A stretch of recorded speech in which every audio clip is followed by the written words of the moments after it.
je m'appelle Bibi, voilà, je suis artiste, je réalise des installations, des sculptures, des œuvres d'art contemporain, des objets lumière, des peintures, et je suis spécifiquement ici pour présenter une installation lumière.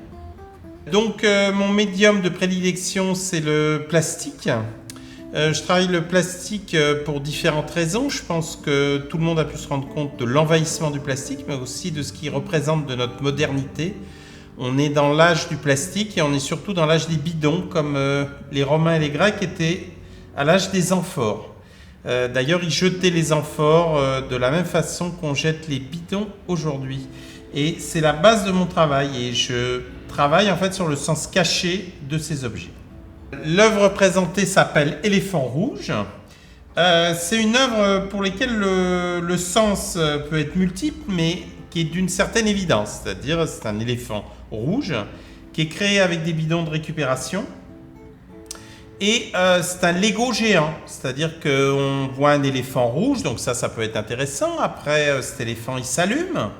Et puis, ce qui est surtout intéressant, c'est que quand on se rapproche, on s'aperçoit que c'est fait avec des bidons. Et ces bidons, ils ressemblent vraiment à un montage de Lego. Alors, la technique, c'est une technique un peu particulière pour la sculpture, puisque je ne burine pas, je ne chauffe pas, je ne tronçonne pas. J'utilise des bidons qui sont assemblés, en fait. Et naturellement, cet éléphant, il a une forme de squelette, comme un peu le mammouth du Muséum d'histoire naturelle. Et puis, il y a une espèce d'emballage d'éléphant construit autour. Voilà, c'est une sculpture qui est construite, comme je le disais précédemment dans la présentation, en fait comme un Lego. Elle a trouvé sa place la première fois à Lyon pour la Fête des Lumières, devant la gare Pardieu.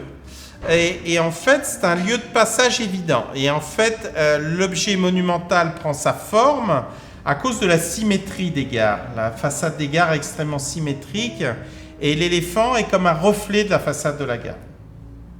Quand j'ai commencé à travailler, j'étais dans l'alternatif. J'ai fait beaucoup d'œuvres d'art dans les squats notamment. J'ai connu des visites de CRS pour des installations artistiques que j'ai créées, notamment pour des poissons lumineux qui ne sont pas proprement subversifs. Et je pense que c'est la même chose pour le street art. J'ai un peu le parcours d'un street artiste.